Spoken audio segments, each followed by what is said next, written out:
Learning to use the wall in this unique manner can help you develop the understanding and feeling for one of the most important power concepts on the serve, and the best part about this drill is it can be done from the comfort of your own home. Hey everyone, James here from the OTI coaching team. I hope you're all doing well and staying safe during these challenging times that we're going through.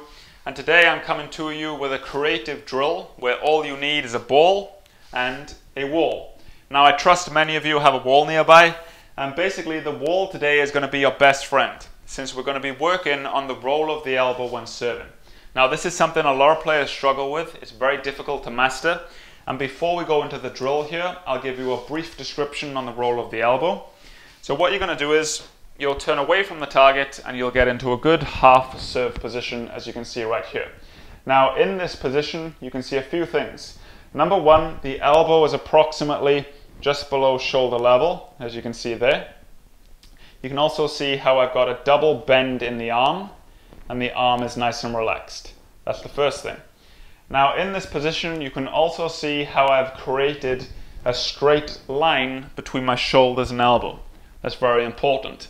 A lot of players have the problem where they break the shoulder and elbow alignment and the elbow is too far forward here. So we want to make sure we have a straight line between the shoulders and elbow.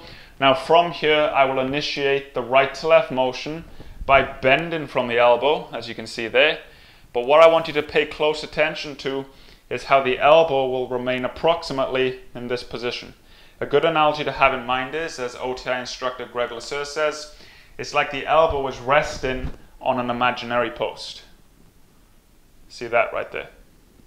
And now from here, when the racket moves over my head approximately, that's when the elbow will now move forward and lead to contact.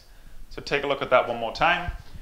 Good half serve position, bend from the elbow, as the racket moves over my head, moves forward and leads to contact. So that's just a brief description on the roll of the elbow. Now some of the common problems we see the players have. Number one, they have a low elbow, where the elbow dips in too close to the body. This is something we really want to avoid. It kills the potential power on your serve. Another problem players have is when the elbow raises above shoulder level, as you can see there. And then also players have problems with the timing of the movement forward of the elbow. So as you can see, there's a lot of factors in play, and that's why it's so difficult to master. So what I want you to do is grab a ball and then stand with your back placed against the wall, just like so. Then take your hitting arm, place the elbow against the wall, making sure the elbow is approximately just below shoulder level, as you can see there. Also, make sure you have a double bend in the arm. We don't want the full arm placed against the wall, just the elbow. And now from here, I want you to take a minor step forward whilst keeping the elbow pressed against the wall. So now, if you were to look from this angle right here, my back and shoulders, there's a gap between my back and shoulders and the wall, but my elbow is still pressed against the wall. So it has helped create that straight alignment between my shoulders and elbow. So that's how you get into this position. And now what we're going to do is we're going to complete two progressions. Number one, the first progression, it's really going to help you get the idea and feeling for what it should feel like when you bend from the elbow to initiate the right to left. And where the wall comes into play is right here. When I have my elbow pressed against the wall, it's very difficult for me to move the elbow down or up. So now the wall helps me keep the elbow fixed in one position as I complete the right to left, just like so. And just complete this movement over and over again. And a good analogy to have in mind is, it's like you're saluting, like the soldiers do in the army. It's that same movement.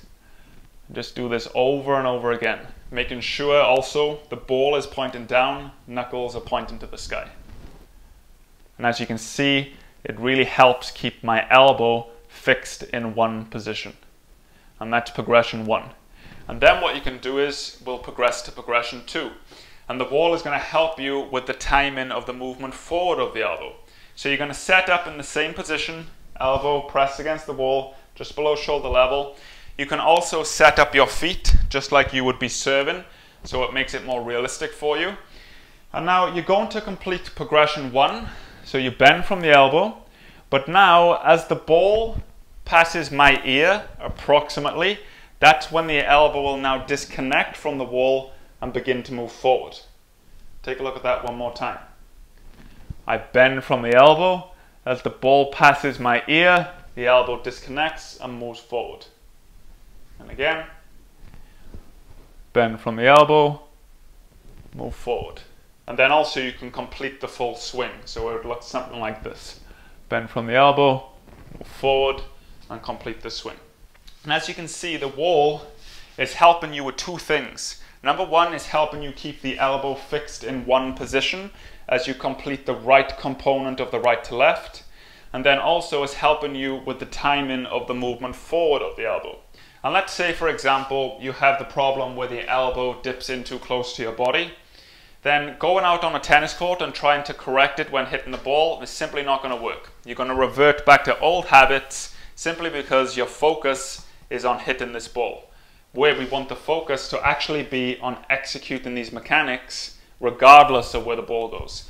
So that's why it's very effective for you if you go to an environment like this where we have no outcome in play, we have no tennis net or service box. So it really allows us to maintain and keep our focus on the mechanics that we're working on here. So go out, do this drill, let us know in the comments if you enjoyed this video, and yeah, share this with your tennis friends, and I look forward to seeing you guys soon.